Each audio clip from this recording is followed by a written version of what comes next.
So ayan guys, ito na yung resulta ng aming pangunguha. Ano sabi ba? Dito pa rin kami sa tabi ng ilog. Ayan oh. Kulang yung ano? Alay. Aba, bakit nasadyang hawak mo na kanina? Ito guys, yung sinasabing punaw. Ito. Ayan.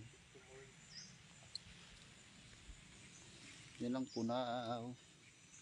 At ito yung resulta ng aming pagtitiyagang manguha. Kaunting oras lang guys. Ito na oh. Alright. Dalawa yan, dalawang butsaka. Ayun. So, may ulam na kami. May seafoods na kaming ulam.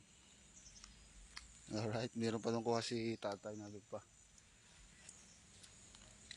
So, hindi kami nakapagdala.